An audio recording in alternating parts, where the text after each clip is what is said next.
Capítulo 8. Práticas particulares desta devoção. Artigo 1º. Práticas exteriores. Embora o essencial desta devoção consista no interior, não deixa de compreender várias práticas exteriores, que não se devem negligenciar. É preciso fazer estas coisas, mas sem omitir aquelas. A razão disto esclarece-se, quer porque as práticas exteriores bem feitas ajudam as interiores, quer porque lembram ao homem que sempre seguia pelos sentidos o que está fazendo ou o que deve fazer. Também podem edificar o que as vem, o que não sucede com as puramente interiores. Portanto, nem aqui meta o nariz para dizer que a verdadeira devoção reside no coração, que é preciso evitar as exterioridades, que pode haver nisso vaidade, que é preciso ocultar a devoção, etc. Respondo-lhes com o meu mestre, que os homens vejam as vossas boas obras e glorifiquem o vosso Pai que está nos céus. Mateus 5,16. Não que se devem fazer as ações e devoções exteriores, como diz São Gregório, para agradar aos homens e tirar daí algum motivo de louvor, pois isso seria vaidade. Mas, por vezes, fazem-se diante dos homens com o fim de agradar a Deus e de, por este meio, o fazer glorificar, sem a preocupação do desprezo ou louvor dos homens. Mencionarei apenas, em resumo, algumas práticas exteriores, a que chamo exteriores, não porque sejam feitas sem o interior, mas porque têm qualquer coisa de exterior que as distingue das que são puramente interiores. Consagração depois dos exercícios preparatórios. Primeira prática. Esta devoção particular da entrega total não está erigida em confraria, embora isso fosse desejar, atualmente já está. Agora, aqueles e aquelas que quiserem seguir esta devoção, primeiro empregarão pelo menos 12 dias a esvaziar-se do espírito do mundo, contrário ao de Jesus Cristo, conforme já disse na primeira parte desta preparação para o reino de Jesus Cristo. Depois, empregarão 3 semanas em encher-se de Jesus Cristo por meio da Santíssima Virgem. Eis a ordem que se pode observar. Durante a primeira semana, aplicarão todas as suas orações e atos de piedade para pedir o conhecimento de si mesmos e a contrição de seus pecados. Farão tudo em espírito de humildade. Para isso, poderão, se quiserem, meditar no que eu disse sobre o nosso fundo mal e considerar-se durante os dias dessa semana como caracóis, lesmas, sapos, porcos, serpentes, bodes. Ou meditem estas 3 palavras de São Bernardo. Pensa no que foste, um pouco de lama, no que és, um vaso de estrume, no que serás, alimento de vermes.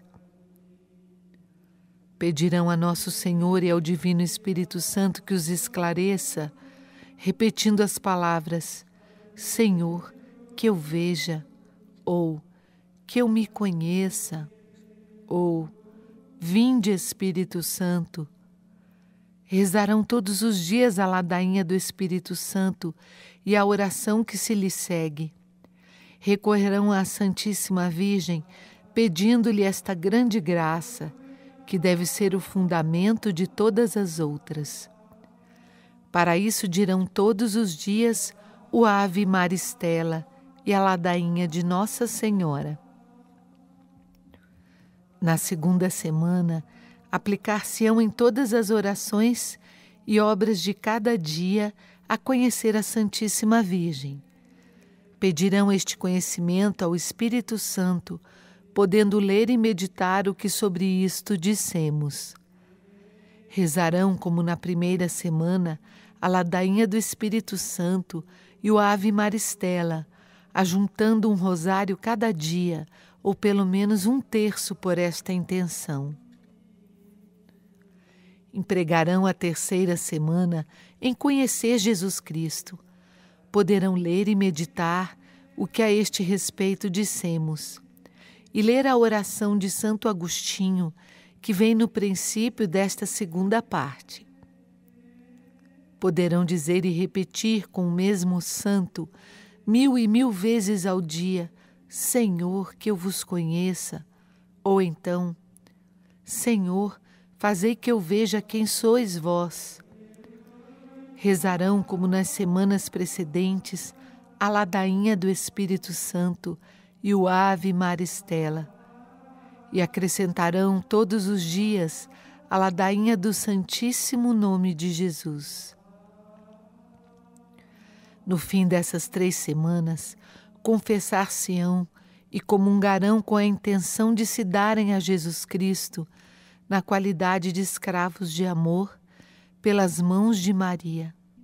E depois da comunhão, que se esforçarão por fazer segundo o método abaixo indicado, dirão a fórmula da consagração, que também acharão mais adiante. Deverão escrevê-la ou mandá-la escrever, se não estiver impressa, e assiná-la no mesmo dia em que a fizerem. Será bom que nesse dia paguem algum tributo a Jesus Cristo e à sua Santíssima Mãe, quer como penitência da sua passada infidelidade às promessas do batismo, quer para protestar a sua dependência do domínio de Jesus e Maria. Esse tributo será segundo a devoção e a capacidade de cada um. Poderá ser um jejum, uma mortificação, uma esmola, uma vela. Ainda mesmo que não dessem mais que a homenagem de um alfinete, mas de todo o coração, isso bastaria, pois Jesus só olha a boa vontade. Uma vez por ano, pelo menos, renovarão a mesma consagração, no mesmo dia em que a fizeram, observando as mesmas práticas durante 3 semanas, e poderão até mesmo renovar tudo o que fizeram todos os meses e mesmo todos os dias, com estas breves palavras: Eu sou todo vosso, e tudo que tenho vos pertence, ó meu amável Jesus, por Maria, vossa Santa Mãe.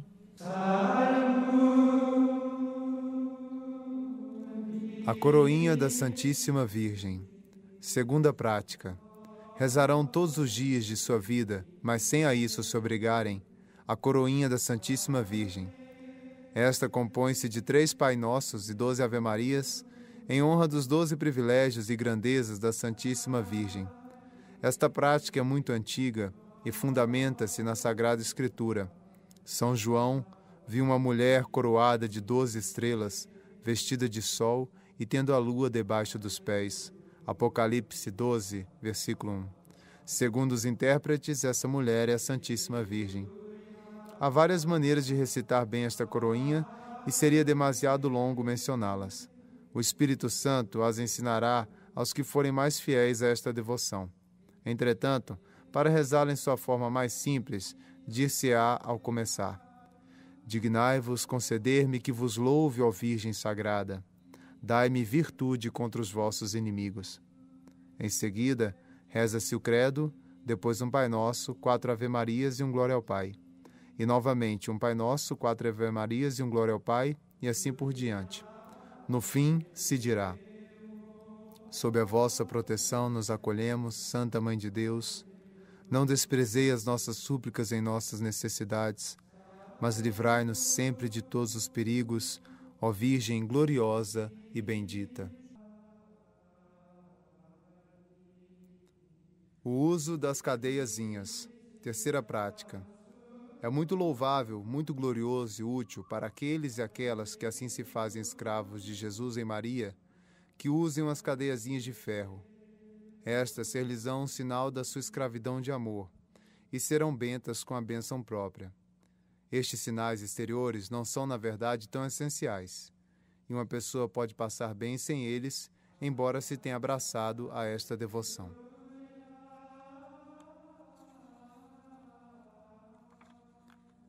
Culto especial ao mistério da encarnação. Quarta prática. Terão especial devoção ao grande mistério da encarnação do Verbo, celebrado no dia 25 de março. É o mistério próprio desta devoção, visto que ela foi inspirada pelo Espírito Santo. Primeiro, para honrar e imitar a inefável dependência que o Filho de Deus quis ter de Maria, para a glória de seu Pai e para a nossa salvação. Esta dependência manifesta-se de uma maneira particular neste mistério em que Jesus Cristo está cativo e escravo no seio de Maria Santíssima e onde depende dela em todas as coisas. Segundo, para agradecer a Deus as graças incomparáveis que deu a Maria e, particularmente, por a ter escolhido para sua tão digna mãe, escolha que se realizou neste mistério. Estes são os dois fins principais da escravidão de Jesus Cristo em Maria. Nota, por favor, que eu digo habitualmente escravo de Jesus em Maria, escravidão de Jesus em Maria. Pode-se realmente dizer, como muitos o fizeram até aqui, escravo de Maria, escravidão de Maria. Mas parece-me preferível dizer escravo de Jesus em Maria. Como aconselhava o padre Tronson, superior geral do seminário de São Sulpício, célebre por sua rara prudência e piedade consumada. Foi assim que aconselhou um sacerdote que o consultou sobre este assunto. E as razões de tal proceder são as seguintes. Primeiro, estamos de um século orgulhoso em que abundam os sábios soberbos, os espíritos fortes e críticos, que acham que criticar nas práticas de piedade mais fundadas e mais sólidas. A fim de não lhes fornecer sem necessidade um pretexto de crítica, vale mais dizer escravidão de Jesus Cristo em Maria, e dizer-se escravo de Jesus Cristo do que escravo de Maria. Assim, denomina-se esta devoção mais de acordo com o seu fim último, que é Jesus Cristo, do que com o caminho e meio para lá chegar, que é Maria. Apesar disso, podemos, na verdade, usar sem escrúpulos ambas as denominações como eu mesmo faço. Por exemplo, um homem que vai de Orleans a Tours pelo caminho de Amboise pode muito bem dizer que vai a Amboise e que vai a Tours, que é viajante para Amboise e para Tours. No entanto, a diferença é que Amboise é apenas o caminho direto para ir a Tours e que só Tours é o seu fim último e o termo da sua viagem. Segundo, o principal mistério que se celebra e honra nesta devoção é o mistério da encarnação, no qual se pode ver Jesus em Maria, encarnado no seu seio. Por isso vem, mais a propósito, dizer escravidão de Jesus em Maria, Jesus habitando e reinando em Maria, conforme a bela oração de tantos homens célebres. Ó Jesus, que viveis em Maria, vinde e vivei em vossos servos, no espírito da vossa santidade, na plenitude da vossa força, na perfeição de vossas vias, na verdade de vossas virtudes, na comunhão de vossos mistérios. Dominai sobre toda a potestade inimiga em vosso espírito para a glória do Pai. Amém. Este modo de falar mostra mais claramente a íntima união que existe entre Jesus e Maria. Estão unidos tão intimamente que um está todo no outro, Jesus todo em Maria e Maria toda em Jesus. Ou antes, ela já não existe. É Jesus que é tudo nela. Seria mais fácil separar do sol a sua luz que Maria de Jesus. Pelo que se pode chamar a Nosso Senhor Jesus de Maria e a Santíssima Virgem Maria de Jesus. O tempo não permite deter-me aqui para explicar as excelências e grandezas deste mistério de Jesus vivendo e reinando em Maria, ou da encarnação do Verbo. Por isso, contento-me com dizer em 2 palavras que este é o primeiro dos mistérios de Jesus Cristo, o mais oculto, o mais elevado e o menos conhecido. Foi neste mistério que Jesus escolheu todos os eleitos com a colaboração de Maria, escondido no seu seio, que por isso é chamado pelos santos de a Sala dos Segredos Divinos. Foi neste mistério que Jesus operou todos os mistérios que depois se seguiram na sua vida, pela aceitação que deles fez. Jesus, entrando no mundo, disse: Eis que venho para fazer a tua vontade, ó Deus. Hebreus 10, de 5 a 9. Por conseguinte, este mistério é um resumo de todos os outros. Encerra a vontade e a graça de todos. Finalmente, é o trono da misericórdia, da liberalidade e da glória de Deus.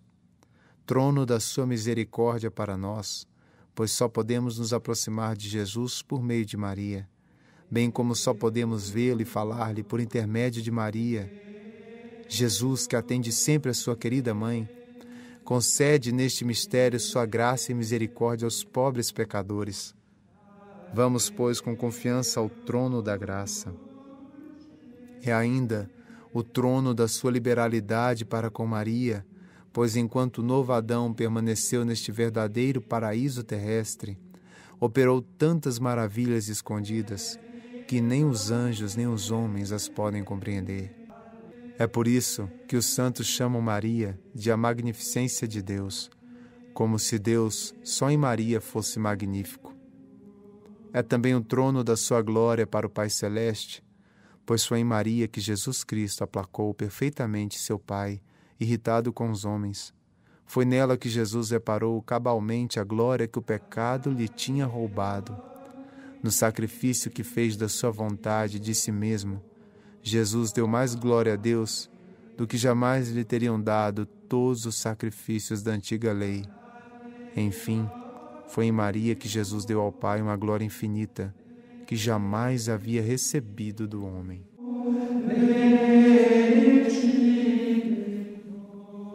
Grande devoção pela Ave Maria e pelo Rosário. Quinta prática. Terão muita devoção em rezar Ave Maria ou saudação angélica.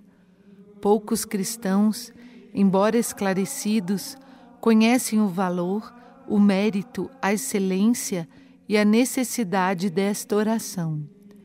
Foi preciso que a Santíssima Virgem aparecesse repetidas vezes a grandes santos muito esclarecidos, como São Domingos, São João Capistrano, o bem-aventurado Alano da Rocha, para lhes mostrar o mérito desta oração.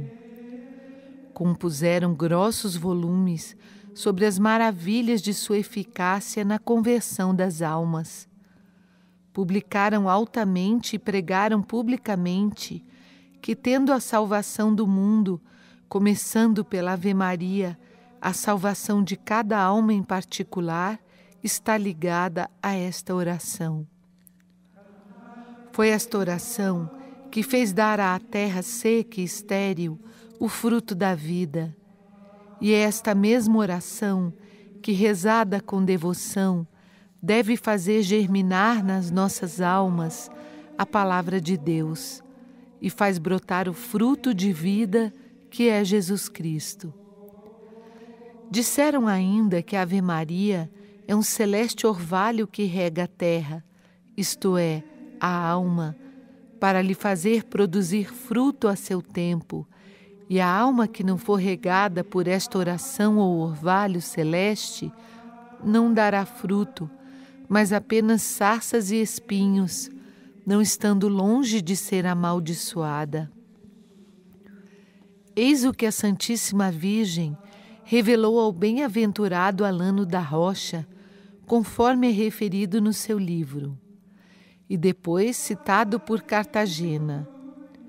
Fica sabendo, meu filho, e fala-o saber a todos, que um sinal provável e próximo de condenação eterna é ter aversão, tibieza e negligência em rezar a saudação angélica, que salvou todo o mundo. Palavras tão consoladoras quanto terríveis, que dificilmente se acreditariam se não tivéssemos esse santo por garantia, e antes dele, São Domingos, e depois muitos outros grandes personagens com a experiência de muitos séculos.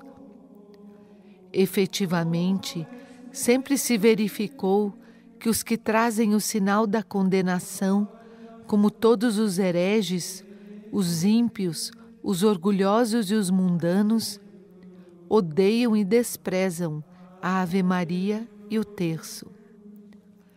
Os hereges ainda aprendem e rezam o Pai Nosso, mas não a Ave Maria nem o terço. Tem-lhes horror, prefeririam trazer consigo uma serpente a um terço. Os orgulhosos, embora católicos, como têm as mesmas inclinações que seu pai Lúcifer, também desprezam ou votam indiferença à Ave Maria, considerando o terço como uma devoção, para ela, afeminados, própria para ignorantes e analfabetos. Pelo contrário, a experiência tem mostrado que aqueles e aquelas que apresentam grandes sinais de predestinação amam, saboreiam e rezam com prazer a Ave Maria, e que quanto mais são de Deus, tanto mais gostam desta oração. Foi o que disse a Santíssima Virgem ao bem-aventurado Alano, depois das palavras que acabo de citar. Não sei como isto se faz nem porquê, mas não deixa de ser uma realidade. Não tenho melhor segredo para conhecer se uma pessoa é de Deus do que ver se ela gosta de rezar a Ave Maria e o terço.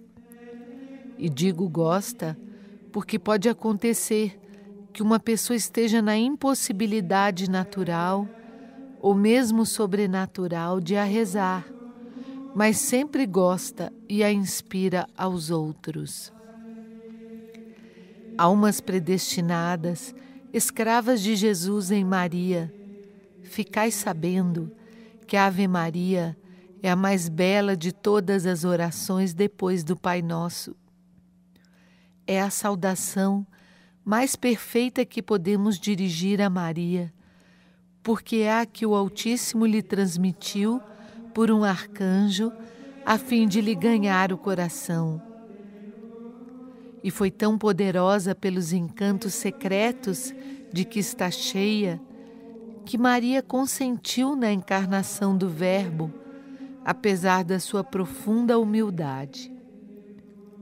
Será também por meio desta saudação que lhe ganharemos infalivelmente o coração, se a dissermos como convém.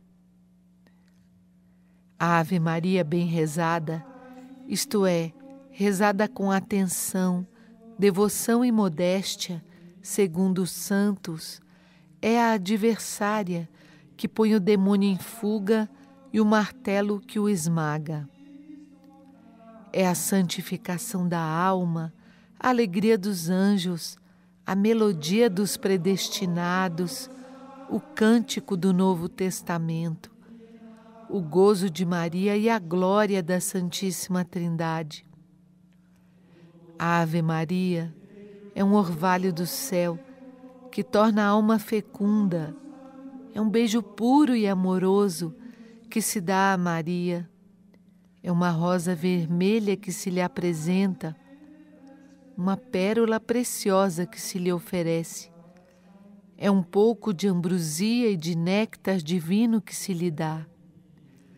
Todas estas comparações são dos santos. Peço-te instantemente, pelo amor que te tenho em Jesus e Maria, que não te contentes com rezar a coroinha de Nossa Senhora, mas que rezes o terço cada dia, e mesmo se tiveres tempo, o rosário cotidiano. Se o fizeres, bendirás na hora da morte, o dia e o momento em que me acreditaste.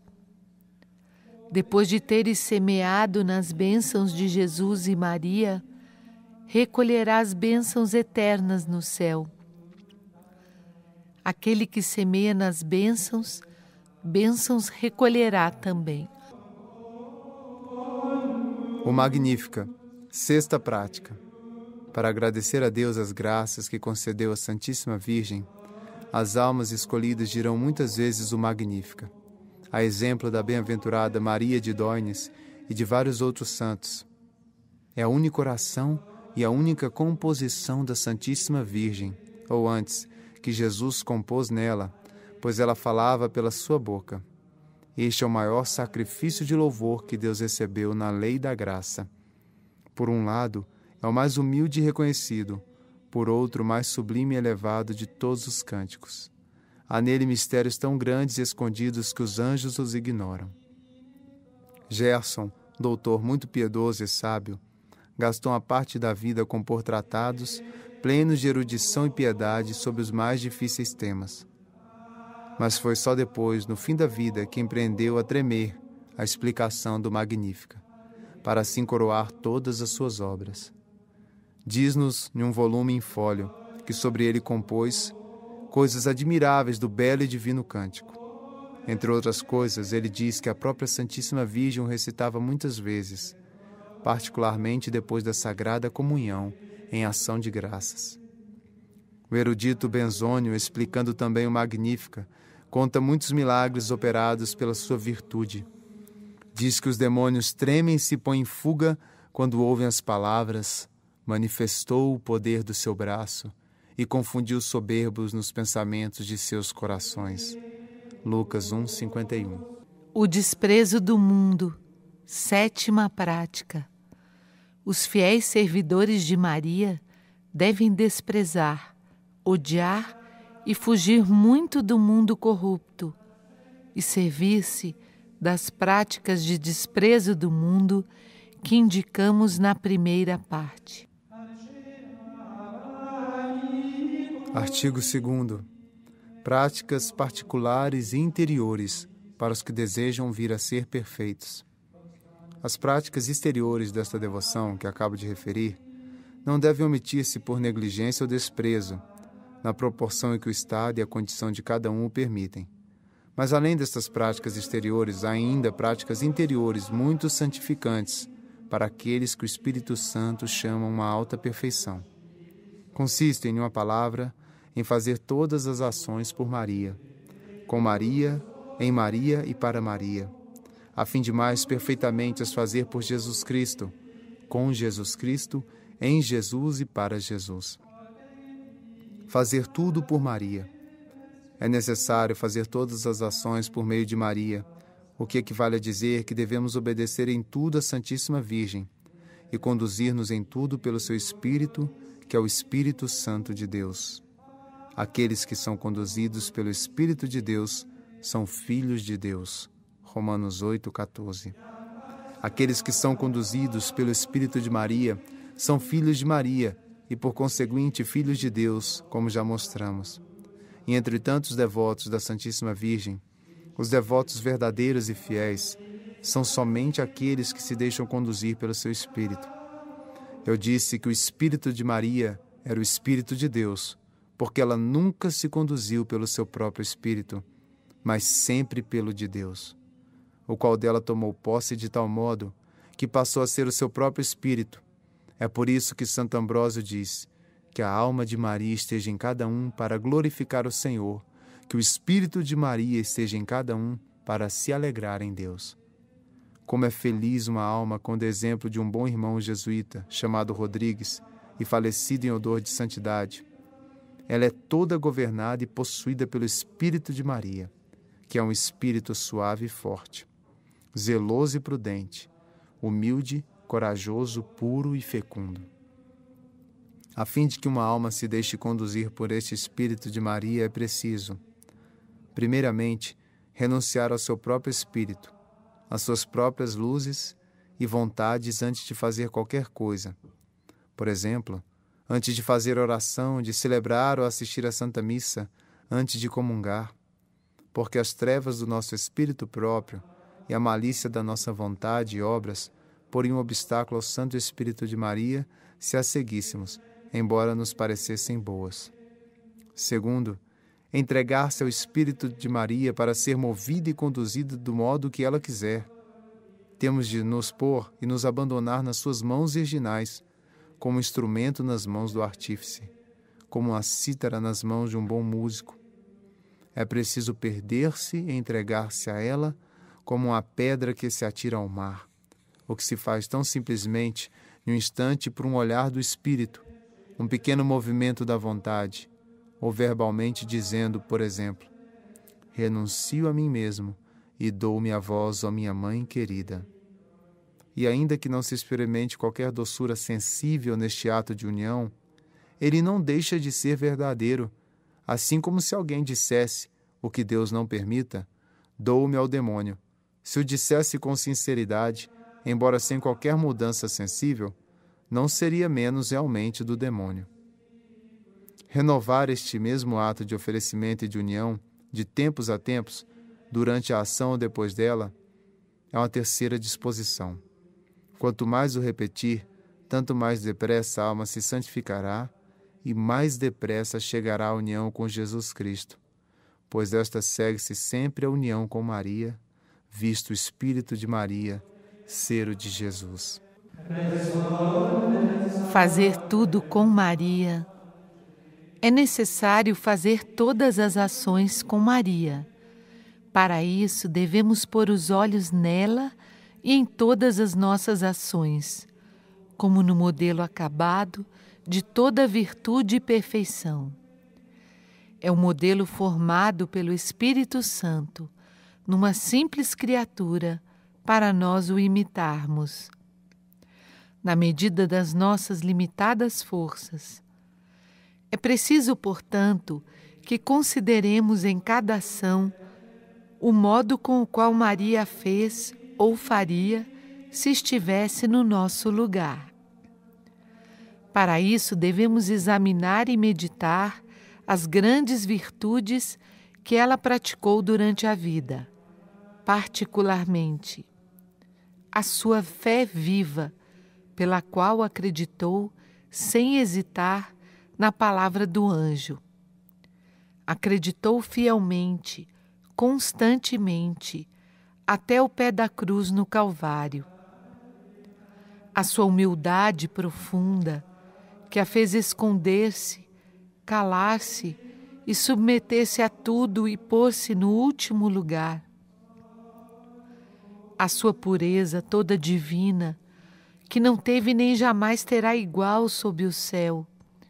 Enfim, todas as suas demais virtudes.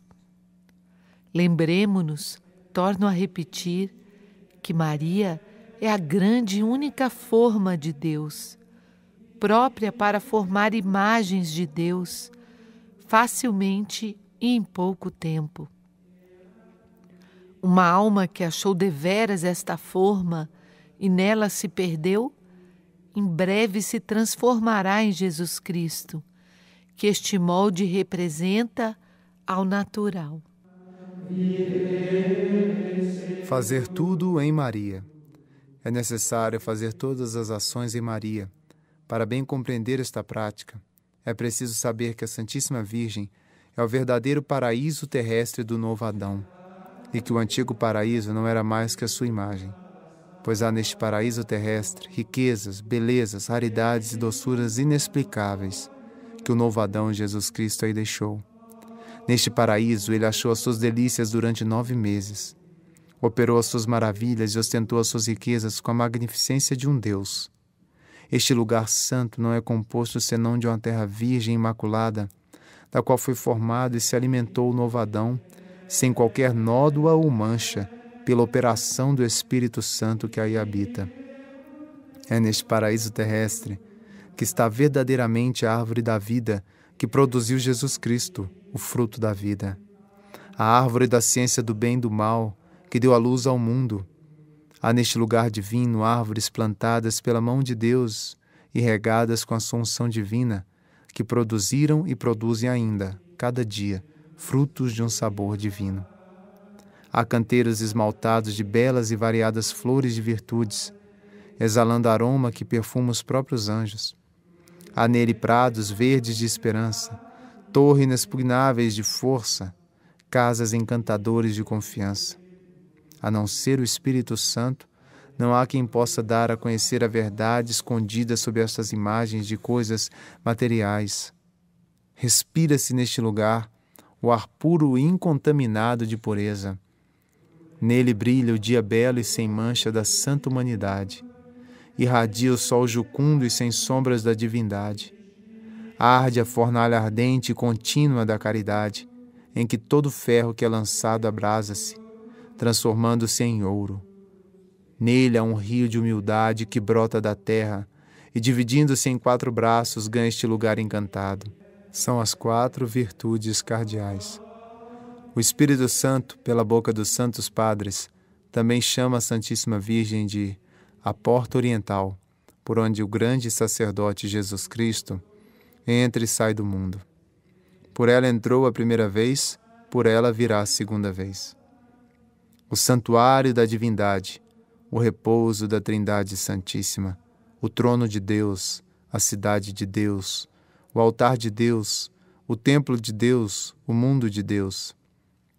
Todos estes diferentes epitetos e louvores são muito verdadeiros, atendendo às diversas maravilhas e graças que o Altíssimo operou em Maria. Ó que riquezas, ó que glória, ó que prazer, ó que felicidade poder entrar e permanecer em Maria, onde o Altíssimo colocou o trono da sua glória suprema. Mas como é difícil a pecadores como nós obter permissão e ter capacidade e luz para entrar neste lugar, pois é tão alto e tão santo que é guardado, não por um querubim, como o antigo paraíso terrestre, mas pelo próprio Espírito Santo, que se tornou seu Senhor absoluto. Por isso ele diz a respeito de Maria: Tu és um jardim fechado, ó minha irmã e esposa, tu és um jardim fechado e uma fonte selada. Maria está fechada e selada. Os miseráveis filhos de Adão e Eva, expulsos do paraíso terrestre, não podem entrar neste, senão por uma graça particular do Espírito Santo, graça que devem merecer. Quando pela fidelidade se obteve esta insigne graça, é preciso permanecer no interior de Maria todo cheio de beleza. É preciso ficar lá com complacência, descansar em paz e apoiar-se confiadamente, esconder-se com segurança e perder-se sem reservas. O resultado será que neste seio virginal a alma será nutrida pelo leite da sua graça e da sua misericórdia maternal. A alma será libertada das suas perturbações, temores e escrúpulos. Estará em segurança contra todos os seus inimigos, o demônio, o mundo e o pecado, que nela jamais entrarão. Por isso Maria diz: os que em mim operam não pecarão. Isto é, os que em espírito permanecem na Santíssima Virgem não cometerão pecados consideráveis. Será formada em Jesus Cristo e Jesus Cristo nela, pois o seio de Maria é, como dizem os santos padres, a sala dos sacramentos divinos, onde Jesus Cristo e todos os eleitos foram formados. Um homem e um homem nasceu dela. Salmo 86, versículo 5. Fazer tudo para Maria. Devemos, finalmente, fazer todas as ações para Maria, pois visto que nos entregamos totalmente ao seu serviço, é justo que façamos tudo por ela, como um criado, um servo, um escravo. Não que a tomemos como o fim último dos nossos serviços, pois só Jesus Cristo o é, mas tomamo-la como fim próximo, como um meio misterioso e fácil para ir a Ele. Como bons servos e escravos, não devemos ficar ociosos, mas é preciso que, apoiados na sua proteção, empreendamos e realizemos grandes coisas para esta augusta soberana. É preciso defender os seus privilégios quando lhes disputam e sustentar a sua glória quando a atacam. É preciso atrair todo mundo se for possível, ao seu serviço e a esta verdadeira e sólida devoção. É preciso falar e clamar contra os que abusam da sua devoção para ultrajar seu filho e, ao mesmo tempo, estabelecer esta verdadeira devoção. É preciso pretender apenas, como recompensa destes pequenos serviços, a honra de pertencer à tão amável princesa, a felicidade de sermos, por ela, unidos a Jesus, seu Filho, com um laço indissolúvel no tempo e na eternidade. Glória a Jesus em Maria, glória a Maria em Jesus, glória a Deus só. Modo de praticar esta devoção na Sagrada Comunhão. Antes da comunhão, humilhar-te-ás profundamente diante de Deus.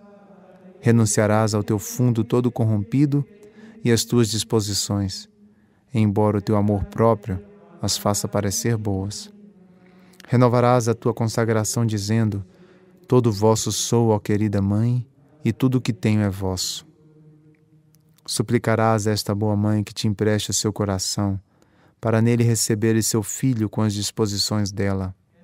Dir-lhe-ás que a glória de seu filho exige que não seja recebido em um coração tão manchado como o teu e tão inconstante, que não tardará a privá-lo da sua glória ou a perdê-lo.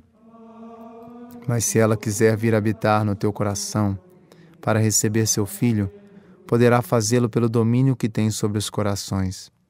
E seu filho será assim bem recebido, sem mancha, nem perigo de ser ultrajado ou perdido. Deus não sofrerá nada dentro dela. Dir-lhes-á confiadamente que tudo o que lhe ofereceste dos teus bens é bem pouca coisa para honrá-la, mas que desejas dar-lhe pela santa comunhão o mesmo presente que o Pai Eterno lhe deu, e que deste modo ela será mais honrada do que se lhe oferecesse todos os bens do mundo. Finalmente, podes dizer-lhe que Jesus a ama muito particularmente e que ainda quer ter nela as suas complacências e o seu repouso, mesmo que agora seja na tua alma, mais suja e pobre que o estábulo, onde Jesus não pôs dificuldades em vir, porque ela lá se encontrava. Pedir-lhes-á o seu coração com estas ternas palavras: tomo-vos como toda a minha riqueza, dai-me o vosso coração, ó Maria. Durante a comunhão, quando estiveres para receber Jesus Cristo, depois do Pai Nosso, dirás 3 vezes: Senhor, eu não sou digno de que entreis em minha morada, mas dizei uma só palavra e serei salvo. A primeira vez será para dizer ao Pai Eterno que não és digno de receber seu Filho unigênito, por causa dos teus maus pensamentos e ingratidões para com um Pai tão bom. Mas eis que Maria, a serva do Senhor, está contigo. Representa-te e dá-te uma confiança e esperança singulares diante da divina majestade. Porque me deste uma esperança singular. Salmo 4, 10. A segunda vez dirás ao Filho: Senhor, eu não sou digno. E assim por diante. Dir-lhe-ás que não és digno de recebê-lo por causa das tuas inúteis e más palavras, por causa da tua infidelidade ao serviço. Entretanto, suplica-lhe que tenha piedade de ti, porque o introduzirás na casa da sua própria mãe e tua. Diz-lhe que não o deixarás partir sem que venha morar em casa dela. Detive-o e não o deixarei, até o introduzir na casa de minha mãe e no quarto daquela que me gerou. Pedir-lhe-ás que se erga e venha descansar no lugar de seu repouso, na arca da sua santificação. Levantai-vos, Senhor, entrai no vosso repouso, tu e a arca da tua santidade. Salmo 131, 8. Dir-lhe-ás que não pões nenhuma confiança nos teus méritos, nas tuas forças e preparação, como Esaú nas mãos de Maria, tua querida mãe, como o jovem Jacó nos cuidados de Rebeca. Embora pecador e Esaú que és, ousas aproximar-te da sua santidade, apoiado e revestido dos méritos e virtudes de sua santa mãe. A terceira vez dirás ao Espírito Santo: Senhor, eu não sou digno. E ao completar a oração dir-lhe-ás que não és digno de receber a obra-prima da sua caridade, por causa da tibieza e iniquidade das tuas ações e das tuas resistências às suas inspirações, mas que de toda a confiança está em Maria, sua fiel esposa, e dirás com São Bernardo: ela é minha grande confiança, é toda a razão da minha esperança. Podes mesmo rogar-lhe que venha mais uma vez a Maria, sua esposa inseparável, que seu seio é tão puro e seu coração tão abrasado como sempre, e que sem que ele desça à tua alma, Jesus e Maria nela não poderão ser nem bem formados, nem bem alojados. Depois da comunhão, depois da Santa Comunhão, estando interiormente recolhido com os olhos fechados, introduzirás Jesus Cristo no coração de Maria. Tu o darás à sua mãe, que o receberás amorosamente, o instalará honorificamente, o adorará profundamente e o amará perfeitamente. Ela o abraçará com amor e lhe tributará em espírito e verdade várias homenagens que nos não são conhecidas, a nós envoltos nessas densas trevas. Ou então, conservar-te-ás profundamente humilhado no teu coração, na presença de Jesus residindo em Maria. Ou conservar-te-ás como escravo à porta do palácio do rei, onde ele está a falar com a rainha, e enquanto eles falam, sem precisar de ti, irás em espírito ao céu e pela terra inteira pedir a todas as criaturas que agradeçam, adorem e amem Jesus em Maria por ti. Vinde, adoremos, vinde. Salmo 94, versículo 6. Ou então, tu mesmo pedirás a Jesus, em união com Maria, a vinda do seu reino sobre a terra, por intermédio de sua Santa Mãe. Ou pedirás a sabedoria divina, ou amor divino, ou perdão dos teus pecados, ou qualquer outra graça, mas sempre por Maria e em Maria. Então dirás, considerando-te com desconfiança: Senhor, não olheis para os meus pecados, mas que os vossos olhos só vejam em mim as virtudes e os méritos de Maria. E recordando-te dos teus pecados, acrescenta: foi o inimigo que fez isto. Eu mesmo sou o maior inimigo com o que tenho de lutar cada dia. Fui eu que fiz estes pecados. Ou então, livrai-me, Senhor, do homem iníquo e doloso. Meu Jesus, é necessário que cresçais na minha alma e que eu diminua. Ó Maria, é necessário que cresçais em mim e que eu seja menor do que nunca.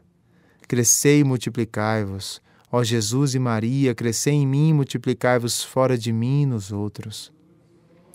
Há uma infinidade de pensamentos que o Espírito Santo fornece e te fornecerá se fores interior, mortificado e fiel a esta grande e sublime devoção que acabo de te ensinar. Mas recorda-te de que quanto mais deixares agir Maria na tua comunhão, mais Jesus será glorificado. E deixarás agir tanto mais Maria por Jesus e Jesus em Maria. Quanto mais profundamente te humilhares e os escutares em paz e silêncio, sem procurar ver, gostar ou sentir. Pois o justo vive em tudo da fé, e particularmente na Sagrada Comunhão, que é um ato de fé. O meu justo viverá da fé. Hebreus 10, 38. Consagração a Jesus Cristo, a sabedoria encarnada pelas mãos de Maria. Ó sabedoria eterna e encarnada, ó amabilíssimo e adorável Jesus, verdadeiro Deus e verdadeiro homem, Filho unigênito do Pai eterno e da sempre Virgem Maria. Adoro-vos profundamente no seio e nos esplendores de vosso Pai, durante toda a eternidade, e no seio virginal de Maria, vossa Mãe digníssima, no tempo da vossa encarnação. Dou-vos graças por vos terdes aniquilado a vós mesmo, tomando a forma de escravo, para livrar-me da cruel escravidão do demônio. Eu vos louvo e glorifico por vos terdes querido submeter em tudo a Maria, vossa Mãe Santíssima, a fim de por ela tornar-me vosso fiel escravo. Entretanto, ai de mim, criatura ingrata e infiel. Não guardei os votos e promessas que tão solenemente vos fiz no meu batismo. Não cumpri as minhas obrigações. Não mereço ser chamado vosso filho, nem vosso escravo. E como nada há em mim que não mereça a vossa repulsa e a vossa cólera, não ouso aproximar-me por mim mesmo da vossa santíssima e augustíssima majestade. Recorro, pois, à intercessão e à misericórdia de vossa Mãe Santíssima, que me destes por medianeira junto de vós. É por intermédio dela que espero obter de vós a contrição e o perdão dos meus pecados, a aquisição e a conservação da sabedoria. Ave, pois, ó Maria Imaculada, tabernáculo vivo da divindade, onde a eterna sabedoria escondida quer ser adorada pelos anjos e pelos homens. Ave, ó Rainha do céu e da terra, a cujo império é submetido tudo o que há abaixo de Deus. Ave, ó seguro refúgio dos pecadores, cuja misericórdia a ninguém despreza. Atendei ao desejo que tenho da divina sabedoria e recebei para isso os votos e ofertas apresentados pela minha baixeza. Eu, diga aqui o seu nome, infiel pecador, renovo e ratifico hoje, nas vossas mãos, as promessas do meu batismo. Renuncio para sempre a Satanás, às suas pompas e suas obras, e dou-me inteiramente a Jesus Cristo, a sabedoria encarnada, para o seguir, levando a minha cruz todos os dias da minha vida. E para lhe ser mais fiel do que agora tenho sido, escolho-vos hoje, ó Maria, na presença de toda a corte celeste, por minha Mãe e Senhora. Entrego-vos e consagro-vos, na qualidade de escravo, o meu corpo e a minha alma, os meus bens interiores e exteriores, e o próprio valor das minhas boas obras passadas, presentes e futuras, deixando-vos pleno e inteiro direito de dispor de mim e de tudo que me pertence, sem exceção alguma, segundo o vosso agrado e para a maior glória de Deus, no tempo e na eternidade. Recebei, ó benigníssima Virgem, esta pequenina oferta da minha escravidão. Em união e em honra a submissão que a sabedoria eterna quis ter à vossa maternidade. Em homenagem ao poder que ambos tendes sobre este vermezinho e miserável pecador. Em ação de graças pelos privilégios com que largamente vos favoreceu a Trindade Santíssima. Protesto que quero, de hoje em diante e firmemente, como vosso verdadeiro escravo, buscar a vossa honra e obedecer-vos em todas as coisas. Ó Mãe admirável, apresentai-me ao vosso amado Filho, na condição de escravo perpétuo, a fim de que, tendo-me resgatado por vós também me receba propiciamente. Ó Mãe de misericórdia, concedei-me a graça de obter a verdadeira sabedoria de Deus e de colocar-me para isso entre o número daqueles que amais, ensinais, guiais, sustentais e protegeis como filhos e escravos vossos.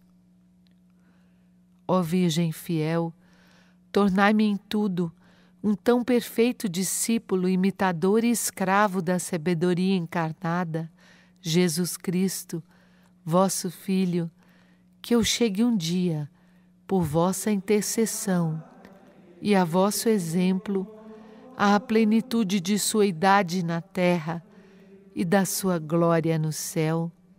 Amém. Assim seja.